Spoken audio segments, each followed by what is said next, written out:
여러분 안녕하십니까? 지금 대한민국 공직사회가 유례없는 공포에 휩싸여 있다는 긴급 소식입니다.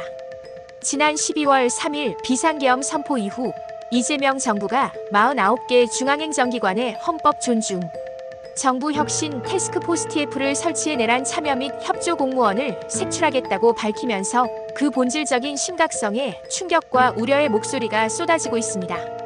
가장 먼저 터져나오는 심각한 문제는 바로 공직사회 내부의 불신과 상호감시 조장입니다.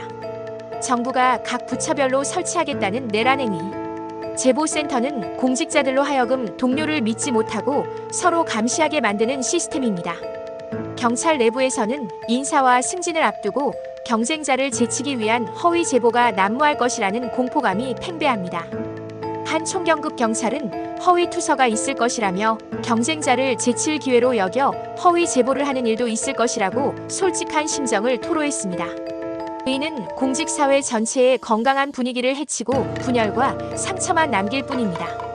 과거 적폐청산 TF 당시 겪었던 홍역을 다시 치러야 하느냐는 자조까지 나오고 있습니다. 더욱이 이번 TF는 투명성과 공정성이 현저히 결여될 가능성이 높습니다. 내란 참여협조라는 모호한 기준 아래 정부는 TF 조사 내용을 인사혁신처에 보관하고 나중에라도 인사참고 자료로 활용하겠다고 밝혔습니다. 이는 제보의 진위 여부나 조사의 객관성이 확보되지 않은 채 언제든 낙인이 찍힐 수 있다는 불안감을 공무원들에게 심어주고 있습니다. 이번에 인사 조치를 면하더라도 허위 제보가 접수되면 향후 피해를 볼 수 있다는 두려움은 정당한 절차 없이 개인이 불이익을 받을 수 있다는 인식을 만듭니다. 실제로 기획재정부에서는 과거의 인연을 이유로 주요 보직에서 배제되거나 해외 파견이 중단되는 등 불이익이 현실화되고 있습니다. 가장 충격적인 불법성은 바로 권력 남용과 사찰 우려입니다. 정부는 TF 조사 과정에서 공직자들의 개인 휴대전화를 들여다보겠다는 방침을 밝혔습니다. 이는 헌법에 명시된 영장주의에 위배되는 명백한 불법 행위라는 강력한 비판이 법조계에서 터져나옵니다. 한 법무부 파견 검사는 압수영장은 범죄 소명이 있어야 하는데 제보만 있으면 무조건 휴대폰을 보겠다는 것 아니냐며 비협조적이면 직위 해제하겠다는 것 또한 과하다고 지적했습니다. 이는 단순히 제보만으로 광범위한 개인정보를 들여다보려 하는 국가, 권력의 행태가 시민 개개인의 내면과 사생활까지 감시하고 통제하려는 시도로 비칠 수 있습니다. 외교부 관계자들도 계엄 해명 공문이 내부 제보로 드러났다는 이야기가 돈다며 불안감을 감추지 못하고 있습니다. 이러한 전방위적인 압박은 공직사회 전체의 표현의 자유를 위축시키고 복지부동을 심화시킬 것입니다.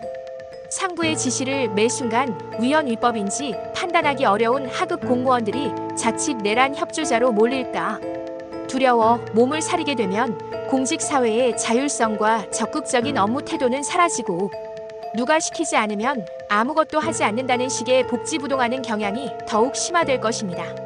상급자 지시로 전후 사정도 모르고 출동한 건데 낙인 찍힐까 두렵다는 경찰의 말처럼 공직자들은 이제 언제 잘릴지 모른다는 극심한 불안감 속에 빠져 있습니다.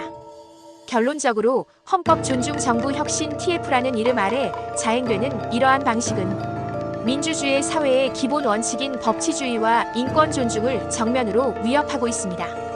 내란 참여자 색출이라는 명분으로 공직사회에 뿌리내릴 내부 불신, 허위 제보, 개인 사찰, 그리고 복지부동은 우리 사회에 돌이킬 수 없는 상처를 남길 것입니다. 국민 여러분의 날카로운 감시와 비판이 절실한 시점입니다. 뉴스 속보였습니다.